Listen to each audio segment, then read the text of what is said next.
100 அடி கொடிக்கம்பம் இன்னைக்கு சாஞ்சிருச்சுங்க. ஆமாங்க. இது எங்கன்னு பார்த்தீங்கன்னா, மதுரையில நாளைக்கு விஜய் பங்கேற்கிற ஒரு 2வது மாநில மாநாடு மாநாட்டில முதல்ல விஜய் அவர்கள் கொடியேற்றுவதற்காக ஒரு 100 அடியில ஒரு மிகப்பெரிய பிரம்மாண்டமான ஒரு கொடிக்கம்பம் அமைக்கப்பட்டது. அந்த கொடிக்கம்பம் யாருமே எதிர்பார்க்காத நேரத்தில அந்த கொடிக்கம்பம் சாஞ்சு கீழ விழுந்துருச்சு.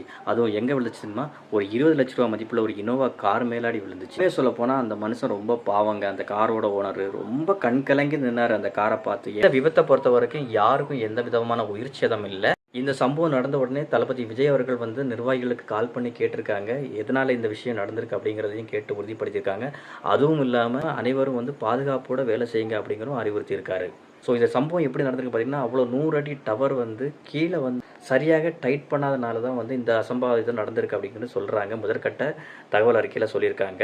ஸோ நாளைக்கு விஜய் அவர்கள் எப்படி கொடியேற்ற போகிறாங்க அப்படிங்கிறத நிர்வாகிகள் இப்போ ஆலோசிச்சுட்டு இருக்காங்க. அதுவும் இல்லாமல் இன்னைக்கு இரவாக ஏதாவது மாற்று வழிகளை செய்ய முடியுமா அப்படிங்கிறதையும் அவங்க பாசிபிலிட்டியும் பார்த்துட்டு இருக்காங்களாம். பார்த்தீங்கன்னா ஃபைனலாக அந்த 20,00,000 கார் ஓனருக்கு இவங்க என்ன பண்ண போகிறாங்கன்னு தெரியலை. கண்டிப்பாக என்னை பொறுத்தவரையில் விஜய் கண்டிப்பாக அவங்களுக்கு பண்ணி கொடுப்பாருன்னு தான் நினைக்கிறேன். ஒரு புது கார் வாங்கி கொடுக்கலாம், இல்லைனா அதை சரி பண்ணி அவர் கையில் கொடுக்கலாம்னு நினைக்கிறேன். ஸோ அது போக போக அடுத்தடுத்த நாட்களில் தெரிய வரும்.